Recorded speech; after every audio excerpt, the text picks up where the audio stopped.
Renu Sudhi ആളെവിടെ തപ്പോലെ camera കണ്ടിരിക്കേ അവിടെ ഇല്ല അതാ ഇവിടെ ഞാൻ അതിൽ കയറിയിട്ട് വന്നതാണ് ഒരു വട്ടം. സംഗതി വിഷയം രേണു സുധിയാണ്. കാറിലല്ല, കായൽ തീരത്താണ്. ഒരു കല്യാണ ഫംഗ്ഷൻ്റെ ഭാഗമായിട്ട് തിരുവനന്തപുരത്താണ് ഇപ്പോൾ ഉള്ളത്, പൂവാറിൽ.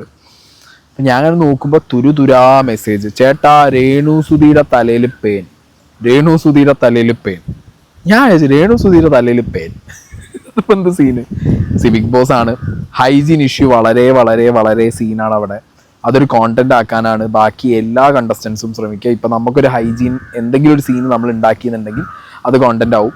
നമ്മുടെ ബിഗ് ബോസ് ഹൗസിനകത്തും ഇപ്പം ആ ഒരു രണ്ട് കോണ്ടന്റ്, ഒന്ന് ഈ പറഞ്ഞ പോലെ വൃത്തികെട്ട കാർഡ്, ഒരാളുടെ തലയ്ക്ക് എന്തെങ്കിലും ഒരു അലിഗേഷൻ, സ്ത്രീ വിഷയം കൊണ്ടുപോയി ഇട്ട് കൊടുക്കുക, അല്ലെങ്കിൽ വേറെ എന്തെങ്കിലും ഒരു സാധനം കൊണ്ടുപോയി ഇട്ട് കൊടുത്തിട്ടുള്ള ഒരു അലിഗേഷനും, പിന്നെ ഈ പറഞ്ഞ വൃത്തി ഹൈജീൻ്റെ സാധനമാണ് ഇപ്പോൾ ഓടിച്ചുകൊണ്ടിരിക്കുന്നത്. കഴിഞ്ഞ സീസൺ മുതൽ കാണുന്ന ഒരു ട്രെൻഡാണെന്നാണ് എനിക്ക്, അതായത് ഡോമിനേറ്റ് ചെയ്യുന്നത് കഴിഞ്ഞ സീസണിലാണ് ഈ ഹൈജീൻ്റെ സാധനങ്ങളൊക്കെ. അപ്പോൾ ഇവിടെ രേണു സുധിയുടെ ഈ പെയിൻ ഇഷ്യൂ, എനിക്കറിയില്ല എത്ര വ്യൂവേഴ്സ് ഈ ബിഗ് ബോസ് സീസൺ 7 ആദ്യം മുതൽ ഫോളോ ചെയ്യുന്നവരുണ്ട് എന്നുള്ളത്. എന്നാൽ നിങ്ങളോട് പറയുന്നു, ആദ്യം മുതൽ ഫോളോ ചെയ്യുന്നവർക്ക് അറിയാം ഈ രേണു സുധിയുടെ തലയിലെ പെയിൻ ഇഷ്യൂ തുടക്കം മുതലേ ഇവർ പറഞ്ഞുകൊണ്ടിരിക്കുന്നുണ്ട്.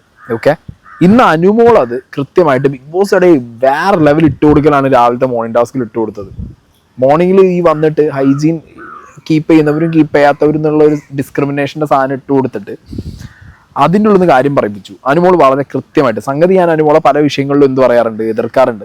പക്ഷേ ഈ വിഷയത്തിൽ അനുമോൾ കൃത്യമായിട്ടുള്ള കാര്യമാണ് അവിടെ വന്നിട്ട് എന്ത് പറഞ്ഞത്, ഈ തലയിലെ പെയിൻ്റെ ഇഷ്യൂ പറഞ്ഞത്. ഞാൻ പറഞ്ഞ പോലെ ഈ തലേൻ്റെ പേനൊക്കെ ആദ്യം മുതലേ ഈ രേണു സുധി റിലേറ്റഡ് ആയിട്ട് അറിയുന്ന ഒരു വ്യക്തിയാണ് അനുമോൾ. ഇല്ലെങ്കിൽ ഞാൻ ഇവിടെ നിങ്ങൾക്ക് ഇതിന്റെ തുടക്കം മുതൽ ഞാൻ കാണിച്ചു തരാം. അനുമോളും രേണു തമ്മിലുള്ള ഒരു ടോക്കാണ്.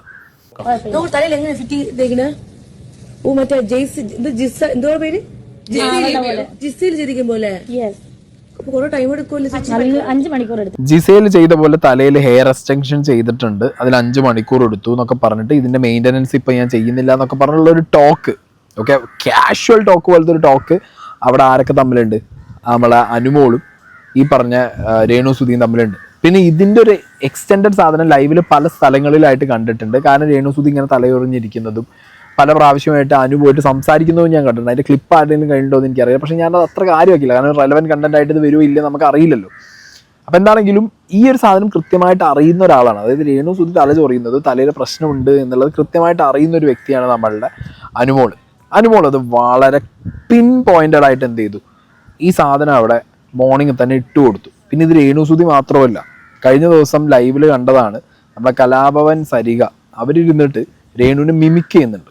രേണു ആ വീട്ടിൽ എന്താ ചെയ്യുന്നത്, ഈ തലയും ചൊറിഞ്ഞത് ഇതാ ഈ ഇരുത്ത ഇരിക്കില്ലേ എന്ന് പറഞ്ഞിട്ട് ഒരു മിമിക് സാധനം ചെയ്യുന്നുണ്ട്. ചില വിഷയത്തിൽ നീ പറഞ്ഞ പോലെ ഇടപെടണമെന്ന് വിചാരിച്ചൊരു ഇടപെട്ടിട്ടില്ലേ, മോശമല്ലേ വിചാരിച്ചിട്ട് നമ്മൾ ഇടപെടുന്നത്. ഒരാള് മാത്രം ഒരു കാര്യത്തിലും ഇടപെടാണ്ട് നിൽക്കുന്നു, ഫുൾ റെസ്റ്റ് വരും. അവിടെയൊക്കെ അധികം വളർത്തുന്ന നാല് കർഷകരായിട്ട് അങ്ങനെ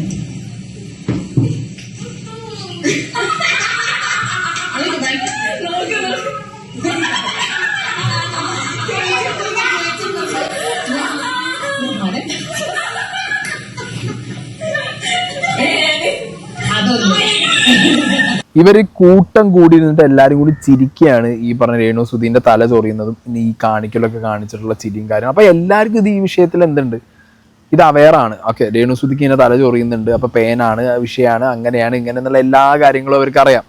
ഓക്കെ, അനുമോൾ ഈ കാര്യം പറഞ്ഞ ഈ മോർണിംഗിൽ പറഞ്ഞ് അത് രേണു ഏറ്റുപിടിച്ച് അത് രേണുവിന് സെന്റിമെൻ്റായി അത് പബ്ലിക്കായിട്ട് എന്ത് പറഞ്ഞു എന്നുള്ള വിഷയങ്ങളൊക്കെ നടക്കുമ്പോഴും ഈ അക്ബറും ബാക്കി ടീമൊക്കെ അവിടെ ചെന്നിട്ട് വൻ രീതിയിലുള്ള ഷോ ഓഫ് കാണിച്ചിട്ടുണ്ട്. അവരുടെ ഡബിൾ സ്റ്റാൻഡാണ് അവിടെ പൊളിയുന്നത്. കാരണം ഇവിടെ ഈ സാധനം മിമിക്രി കളിച്ചിട്ട് കലാഭവൻ സരിക കാണിക്കുമ്പോൾ അക്ബറൊക്കെ വീണ് ചിരിക്കുന്ന ഒരാളാണ്. ഓക്കെ, അതിലേക്ക് ഇനി നമുക്ക് രാത്രി എപ്പിസോഡ് കഴിഞ്ഞിട്ട് നമുക്ക് ബാക്കി കാര്യങ്ങളിൽ പറയാം. ഞാൻ പറഞ്ഞ എല്ലാവർക്കും ഈ സംഗതികൾ അറിയാം. ഈവൻ രേണുവിനാണെന്നുണ്ടെങ്കിലും ഈ തലയിലെ ഈ പ്രശ്നം, ഈ വെച്ചിട്ടുള്ള ഹെയർ എക്സ്റ്റൻഷൻ എന്തോ സീൻ ഉണ്ട് എന്നുള്ള കാര്യം അറിയുന്നത് കൊണ്ട് തന്നെ ഇതിനൊരു എക്സ്പ്ലനേഷൻ കൊടുക്കുന്ന ഭാഗമായിട്ട് അവിടെ പോയിട്ട് ബാക്കിയുള്ളവരുടെ വീട്ടുകാരുടെ അടുത്ത് കുറച്ച് മുമ്പ് രേണു സംസാരിച്ചിട്ടുണ്ട്. ചെറിയ ചെറിയ കഷ്ണമായിട്ട് എല്ലാവരും പേനായിരിക്കും എല്ലാം ഇങ്ങനെ വന്നോണ്ടിരിക്കുന്നുണ്ടോ. ഈ സാധനം കണ്ടില്ല കറുത്ത്, ഇവരെല്ലാം ഇങ്ങനെ എടുത്ത് ഇപ്പൊ അവളും എടുത്താണ്ട് തന്നെ ഇതാ ഇത് കണ്ടോ. ഞാൻ ഇപ്പൊ ചെന്ന് നോക്കുമ്പോ ഇതെല്ലാം ഇളകുന്നത് കണ്ടോ. അതെ ഇങ്ങനെ പെറുക്കി ഇവരെല്ലാം നോക്കുമ്പോൾ ഇതുപോലെ ഇരിക്കും, പേൻ പോലെ ഇരിക്കും, ഇങ്ങനെ പെറുക്കിയൊക്കെ തരുന്നുണ്ട്. എടുത്ത് നോക്കുമ്പോ ഈ സാധനം അതെ ഈ സാധനം ഇയാളെ കറുത്ത് കണ്ടോ. എന്നാ ശരി എല്ലാവരും ഞാൻ അതിരുന്ന് ചൊറിയുന്നത്. അപ്പൊ എല്ലാവരും നോക്കുമ്പോ ഞാൻ ഇരുന്ന് തല ചൊറിയാണ്. അത് ഹെയർ എക്സ്റ്റൻഷൻ വെച്ച സമയത്ത് സാധാരണ ഹെയർ എക്സ്റ്റൻഷൻ ചെയ്യാന്ന് പറഞ്ഞു കഴിഞ്ഞാൽ ഒരു ബീഡ്സ് പോലത്തെ ഒരു സാധനമൊക്കെ വെച്ചിട്ട് അതിൻ്റെ മുകളിലാണ് സാധാരണ നോർമലി ആദ്യം ഞാൻ കണ്ടിട്ടുള്ളത്. അപ്പം നമ്മളെ സീസണിൽ കുറേ പേര് ഹെയർ എക്സ്റ്റൻഷൻ വെച്ച് വന്നിട്ടുണ്ടായിരുന്നു. അപ്പോൾ ആ സമയത്തൊക്കെ നമുക്ക് വിസിബിൾ ആയിരുന്നു പുറത്ത്, അവരുടെ മുടി ഇങ്ങനെ എനിക്ക് മാറ്റിയിടുമ്പോഴൊക്കെ നമുക്ക് ആ ബീഡ്സ് പോലത്തെ സാധനങ്ങൾ കാണാമായിരുന്നു. പക്ഷെ ഇപ്പം എന്തോ ടെക്നോളജി മാറിയിട്ടുണ്ട്, എന്തോ എല്ല് വെച്ചിട്ടുള്ള സാധനമൊക്കെ അവർ പറയുന്നുണ്ട്. അപ്പോൾ സൈഡിൽ ഞാനൊരു വീഡിയോ വയ്ക്കാം. ഞാൻ സെർച്ച് ചെയ്ത സമയത്ത് എനിക്ക് അതാണ് മനസ്സിലായത്. എന്തോ പോലെ ഒരു കവറിങ് പോലെ വെച്ചിട്ട് ഈ എക്സ്റ്റെൻഡ് ചെയ്യുന്ന മുടി അതിൻ്റെ മുകളിൽ വെച്ച് പ്രസ് ചെയ്ത് ചൂടാക്കിയിട്ട് ആ ബീഡ്സ് പോലത്തെ സംഗതിയൊക്കെ ഒഴിവാക്കും. സോ കുറച്ച് ലൈറ്റ് വെയിറ്റ് ആയിട്ട് ഈ സാധനം ഫീൽ ചെയ്യും. അപ്പോൾ അത് കുറച്ച് അങ്ങനെയാണ് ആ സാധനം ചെയ്യുന്നതാണ് എൻ്റെ ഒരു അറിവ്. ക്ഷമിക്കണം, തെറ്റുണ്ടെന്നുണ്ടെങ്കിൽ നിങ്ങൾക്ക് കമൻറ്റ് ബോക്സിൽ എന്നെ തിരുത്താം. ഈ സംഗതി ഈ ചൂടാക്കി ഈ സാധനം റബ്ബർ പോലത്തെ എന്തോ ഐറ്റമാണ്. ഇത് ചിലപ്പോൾ പൊട്ടിപ്പോരുന്നതായിരിക്കും രേണുസുതി ആദ്യം പറഞ്ഞത്. അതായത് നിങ്ങളിത് പൊട്ടിപ്പോരുന്ന സമയത്ത് നിങ്ങൾ തെറ്റിദ്ധരിക്കുകയാണ് ഇത് പേനാണ് എന്നുള്ളതിൻ്റെ ഒരു വേർഷൻ ആദ്യം രേണുസുതി ആ വീട്ടിലെല്ലാവർക്കും കൊടുത്തിട്ടുണ്ട്. പക്ഷെ പേനിനെ കണ്ടാലും പൊട്ടിപ്പോരുന്ന റബ്ബർ കഷ്ണം കണ്ടാലും തിരിച്ചറിയാൻ അത് മനുഷ്യന് മനസ്സിലാവില്ലേ? ഒരു ചോദ്യമാണ്. പിന്നെ പേഴ്സണൽ ഹൈജീൻ എന്ന് പറഞ്ഞ സാധനം ബിഗ് ബോസിൽ പോകുന്ന സമയത്ത് ഇപ്പം ഞാൻ എൻ്റെ പേഴ്സണൽ ഹൈജീൻ്റെ കുറവുകൾ ബിഗ് ബോസിൽ തുറന്നു പറഞ്ഞ ഒരാളാണ്. ഒരു ഫ്ലഷ് അടീൻ്റെ കാര്യമാണെങ്കിൽ പോലും അത് പലരും എന്നെ കളിയാക്കിയിട്ടുണ്ട്. പക്ഷേ ഞാൻ പഠിച്ചു വന്നൊരു കാര്യമാണ്. ഓക്കെ, ലൈഫിൽ എനിക്ക് ഇപ്പം ഈ പറഞ്ഞ കുറച്ച് കാര്യങ്ങൾ നമുക്ക് എല്ലാവർക്കും ഇപ്പം എല്ലാവരും 100% പേഴ്സണൽ ഹൈജീൻ കീപ്പ് ചെയ്യുന്ന ആൾക്കാരൊന്നും ആയിരിക്കില്ല. അങ്ങനെയാണെന്നുണ്ടെങ്കിൽ അത് വേറൊരു രോഗമാണ്. ഇത് എല്ലാ കാര്യത്തിലും വൃത്തി എന്ന് പറഞ്ഞ് നടക്കുന്നത്. ഒരു എബോവ് ആവറേജ് വൃത്തി കീപ്പ് ചെയ്യുന്ന ആളുകളായിരിക്കും എല്ലാവരും, അല്ലേ?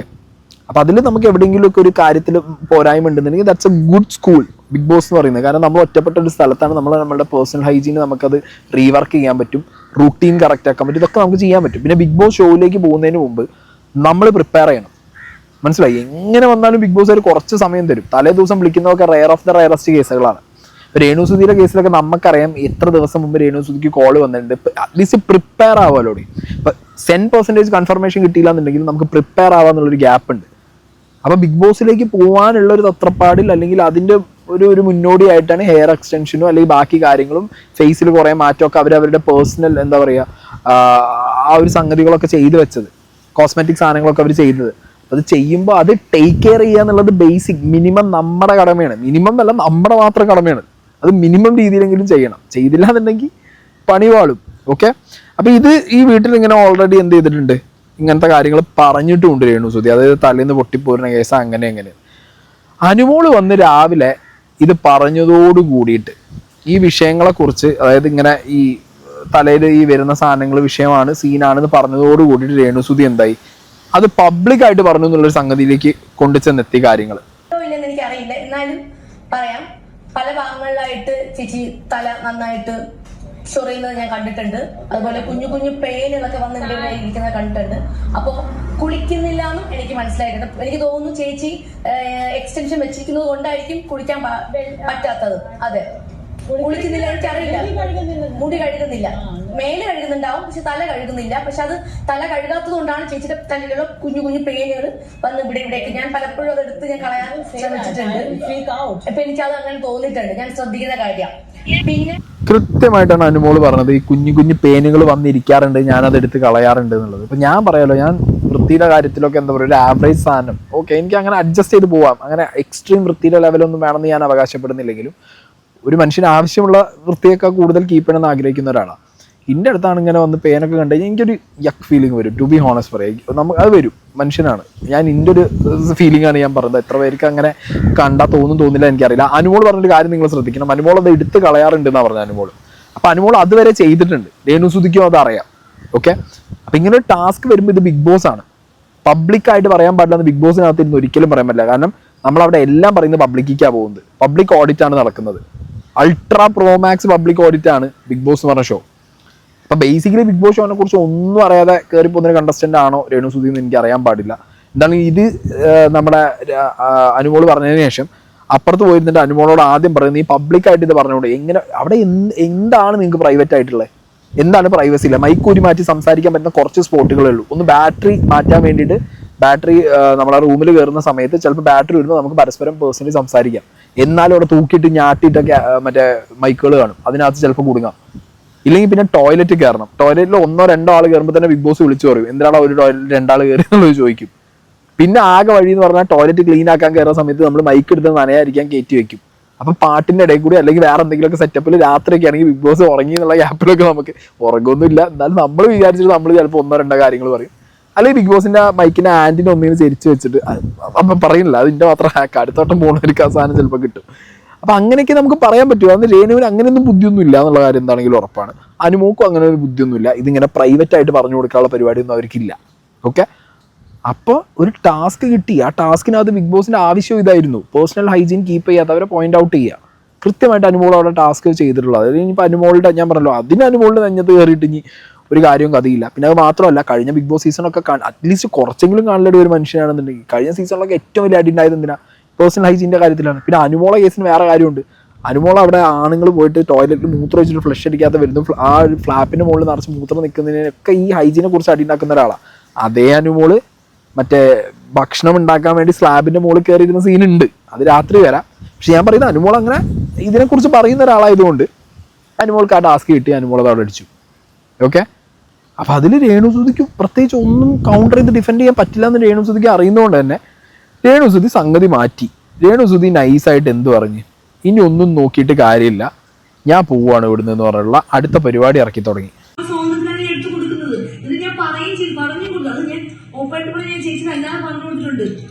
ചേച്ചി ഇവിടെ വന്നതിന് ശേഷം തല കഴുകാറില്ല, തലയിൽ എക്സ്റ്റൻഷൻ വെച്ചുകൊണ്ട് തല കഴുകാറില്ല. പക്ഷെ എക്സ്റ്റൻഷൻ വെക്കുന്ന ബാക്കി 2 പേര് എനിക്ക് ഇങ്ങോട്ട് പെട്ടെന്നായിരുന്നു വന്നതുകൊണ്ട് എനിക്ക് ട്രീറ്റ്മെന്റ് ഒന്നും ചെയ്യാൻ പറ്റില്ല. അവർ നേരത്തെ പറയുന്നത് ഞാൻ ശ്രദ്ധിച്ചു, എനിക്കിങ്ങനെ ചീകി ഇതൊന്നും കളയാൻ എക്സ്റ്റൻഷൻ വെച്ചുകൊണ്ടൊന്നും പറ്റുന്നില്ല. അപ്പൊ എനിക്ക് നാട്ടിൽ തന്നെ പോകണം, എന്നാൽ അല്ലെങ്കിൽ ഇവിടെ എല്ലാവർക്കും പ്രശ്നമാകും. പബ്ലിക്കായിട്ട് അത് പറഞ്ഞു, ഇവിടെ എല്ലാം ഇരിക്കുന്നെന്ന് പറഞ്ഞു, അത് എടുത്ത് അതെന്റെ കുറ്റമല്ല, എനിക്ക് ട്രീറ്റ്മെന്റ് ചെയ്യാൻ പറ്റിയിട്ടില്ല. അപ്പൊ ഞാൻ കാരണം അങ്ങനെ ഒരു പ്രശ്നം ഇവിടെ ആർക്കും ഉണ്ടാവരുത്, എന്നെ നാട്ടിൽ വിടാൻ പ്രത്യേകിച്ച് എനിക്ക് ഇവിടെ പോകണം.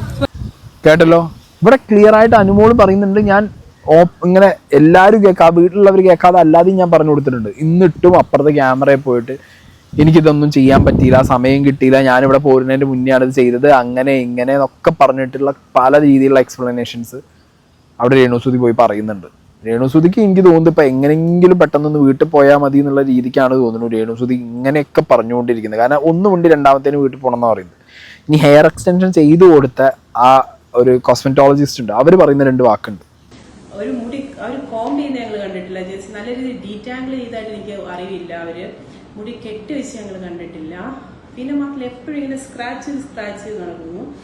പിന്നെ എപ്പോഴും ഇങ്ങനെ പുള്ളിക്കാരി എനിക്ക് തോന്നി ഞങ്ങൾ എക്സ്റ്റൻഷൻ വെച്ച് കൊടുത്തതിന് ശേഷം എപ്പോഴും ഈ മുടി ഇങ്ങനെ വലിച്ചു ഈവൻ എന്റെ മുടി പോലും ഞാനിങ്ങനെ ഒരു 1 month കണ്ടിന്യൂസ് വലിച്ചു കഴിഞ്ഞാൽ എന്റെ മുടിയുടെ അവസ്ഥ എന്താ, എന്റെ എന്നല്ല നമ്മുടെയൊക്കെ മുടിയുടെ അവസ്ഥ എന്തായിരിക്കും എല്ലാവർക്കും അറിയാവുന്ന കാര്യം. ആദ്യത്തെ ഒരു വീഡിയോ ഞാൻ കണ്ടു, ഞാൻ ശരിക്കും ഷോക്കായി. പുള്ളിക്കാരി പറഞ്ഞു ഹെയർ എക്സ്റ്റൻഷൻ ചെയ്തെടുത്ത് പറഞ്ഞു ഹെയർ വാഷ് ചെയ്യാൻ പാടില്ല.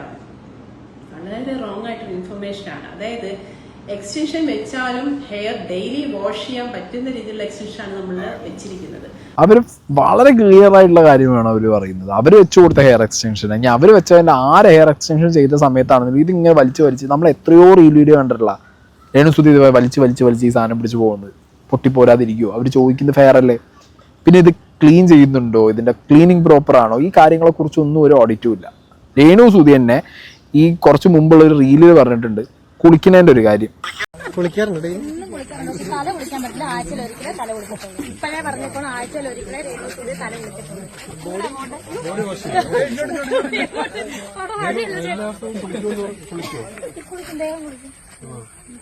തല നനയ്ക്കില്ല അല്ലേ? തല ഡെയിലി നനയ്ക്കണത് കേടാ, മുടിക്ക് കേടാ. അതെനിക്കറിയാം, അതുകൊണ്ടാണ് ഞാൻ തല ഡെയിലി നനയ്ക്കാത്തത്. ആഴ്ചയിൽ ഒരിക്കൽ നനയ്ക്കും. ഡോക്ടർമാര് പറയുന്നുണ്ട് ഡെയിലി കുളിക്കാൻ പാടില്ല. ഷാമ്പൂ ഡെയിലി കുളിക്കാറില്ല, ആഴ്ചയിൽ ഒരിക്കലേ കുളിക്കൂ. അത് നിങ്ങൾ നോട്ട് ചെയ്ത് വെച്ചാൽ ഞാൻ ആഴ്ചയിൽ ഒരിക്കലേ കുളിക്കൂ എന്നാണ് രേണുസുതി പറഞ്ഞത്. അപ്പൊ അതിനർത്ഥം എന്താ, ബിഗ് ബോസ് പോണതിന് മുൻപാണ് ഈ ഒരു റീൽ വീഡിയോ എടുത്തിട്ടുള്ളത്. ഞാൻ അവിടെ പോയിട്ട് എന്തെങ്കിലും കുളിയായിട്ടുള്ള പ്രശ്നങ്ങൾ വന്നു കഴിഞ്ഞാൽ നിങ്ങളിത് ഓർത്ത് വെച്ചോ, ഞാൻ ഓൾറെഡി പറഞ്ഞതാണ് ആഴ്ചയിൽ ഒരിക്കലേ. ഒരു മനുഷ്യനെ ഡിപ്പെൻസ് ആണ്. ഇപ്പൊ ഞാനും ഇപ്പൊ ഈ പറഞ്ഞ പോലെ ദിവസവും കയറി കുളിക്കാറൊന്നുമില്ല. ഞാൻ ഉള്ള കാര്യം തുറന്നു പറയാലോ, ഞാൻ ഒരു ദിവസം ഇടവിട്ടേ കുളിക്കാറുള്ളൂ. ചിലപ്പോൾ ഇനിയിപ്പോൾ അത്രയും എന്തെങ്കിലും വേർത്തതോ പ്രശ്നങ്ങളോ ആണെന്നുണ്ടെങ്കിൽ ഞാൻ കുളിക്കും, അന്ന് തന്നെ കുളിക്കും. എല്ലാ ദിവസവും ഞാൻ ഒരു ദിവസം ട്രാവലിംഗ് ഒക്കെ ആണെങ്കിൽ ഒരു ദിവസം ഇടവിട്ടൊക്കെ കുളിക്കാറുണ്ട്. കാരണം അത് തന്നെയല്ലോ, വേറെ ഒന്നും ചെയ്യുന്നുമില്ല, വേർക്കൊന്നുമില്ല. അപ്പം അങ്ങനെ നമ്മൾ ചെയ്യാറുണ്ട്. പിന്നെ തല നനയ്ക്കോ വേണ്ടതുള്ളത് സ്ത്രീകളെ കേസിനും പുരുഷന്മാരുടെ കേസിനും depends upon again person to person different ആണ്. ചിലപ്പോൾ തല നനയ്ക്കാം, തല നനയ്ക്കാതിരിക്കാം. പക്ഷേ നമുക്ക് തലയിൽ എന്തെങ്കിലും രീതിയിലുള്ള ഇങ്ങനത്തെ താരനോ പ്രശ്നങ്ങളോ കണ്ടു കഴിഞ്ഞാൽ നമ്മൾ അതിൻ്റെ ട്രീറ്റ്മെൻറ്റ് എടുക്കില്ലേ?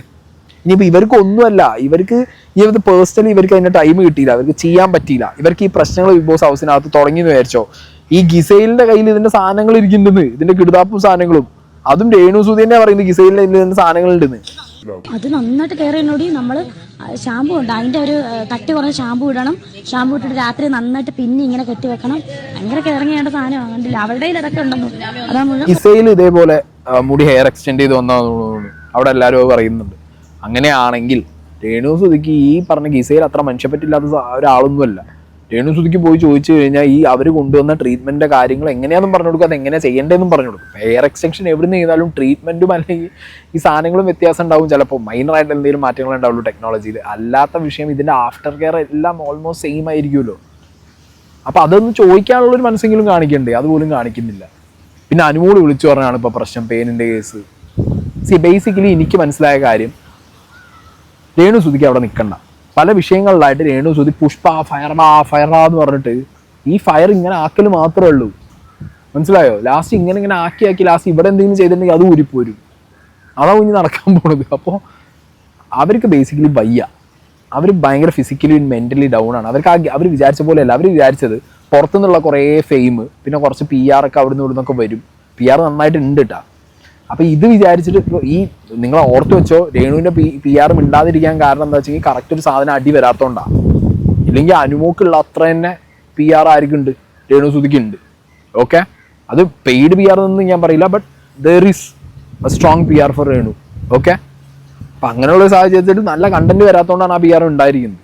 വന്നു തുടങ്ങി അവർ അടി തുടങ്ങും. ഓക്കെ, അപ്പോൾ ഈ സാധനങ്ങളൊന്നും വരുന്നില്ല. അവർക്ക് തന്നെ മനസ്സിലായി തുടങ്ങി. അവർ സൈഡായി, കണ്ടസ്റ്റൻസിനിടയിലും സൈഡായി. സാറ്റർഡേ സൺഡേ ലാലേട്ടൻ എപ്പിസോഡിലും സൈഡ് ആകുമ്പോഴത്തേനും അവർക്ക് അറിയാൻ കാര്യങ്ങൾ. അപ്പോൾ അവർക്ക് എന്തെങ്കിലും ഒരു ഹെൽത്ത് കണ്ടീഷനോ അല്ലെങ്കിൽ എന്തെങ്കിലും വിഷയത്തിന് ജെന്യൂൻ ആണെങ്കിൽ ഓക്കെ. അപ്പം ഞാൻ ജെന്യൂൻ ആയിട്ട് എൻ്റെ പുറത്തിൻ്റെ കാര്യം പറഞ്ഞിട്ട് ഞാൻ പറഞ്ഞത് എനിക്ക് പോകണം, കാരണം ഞാൻ പകുതിയേ ഉള്ളൂ. എനിക്ക് സ്റ്റിൽ ഞാൻ റിക്കവറി സ്റ്റേജിൽ മാത്രമാണ് ഡിസ്ബൾസിൻ്റെ കാര്യം. അപ്പം നമുക്ക് അവിടുന്ന് പറ്റിയൊരു ഇഞ്ചുറി ആണെങ്കിൽ ഇറ്റ്സ് ഫൈൻ. ഹോസ്പിറ്റലിൽ കൊണ്ടുപോകും, അവർ ട്രീറ്റ് ചെയ്യും, നമുക്ക് എല്ലാം ചെയ്തു തരും. മനസ്സിലായോ? ഇപ്പം മെന്റലി നമുക്ക് എന്തെങ്കിലും ഡൗൺ ആണെങ്കിൽ അതിനുള്ള ട്രീറ്റ്മെൻറ്റ് ഓടുന്ന് വരും. ഇത് തലയിൽ പെയിനും ബാക്കി എക്സ്റ്റൻഷനും ഒക്കെ ബിഗ് ബോസ് എന്ത് ചെയ്യാൻ പറ്റും? ബാർബർ ഷോപ്പ് തുടങ്ങി കൊടുക്കണം അവിടെ. അത് രേണു സുധിക്ക് വേണ്ടി മസാജിന് വേണ്ടിയിട്ട് വേറെ എന്തെങ്കിലും ചെയ്തു കൊടുക്കണം. ബിഗ് ബോസ് ആണ്, ഹൈജീൻ ഇഷ്യൂസ് ബാക്കിയുള്ളവർ എടുത്തിടുന്നൊക്കെ ഈ ഷോനെ കുറിച്ച് ഒന്നും അറിയാതെ. എനിക്ക് എന്തോ ബിഗ് ബോസ് മെറ്റീരിയൽ ആണോ എന്ന് ചോദിച്ചു കഴിഞ്ഞാൽ രേണു ആണ് എന്ന് എൻ്റെ മനസ്സിൽ ഇപ്പോഴും പറയുന്നു. കമ്മിങ് ഡേയ്സിൽ പുറത്ത് പോയില്ലെങ്കിൽ ചിലപ്പോൾ പറയാം. ബട്ട് എവിടെയോ അവർ സ്വയം വിചാരിക്കുന്നില്ല അവർക്ക് ബിഗ് ബോസിൽ സർവൈവ് ചെയ്യാൻ പറ്റുന്നത്. അങ്ങനെ ഒരു പ്രശ്നം അവിടെ കാണുന്നുണ്ട്. പെയിൻ ഇഷ്യൂവിന് എന്താവോ എന്തോ, കണ്ടറിയണം കോച്ചി.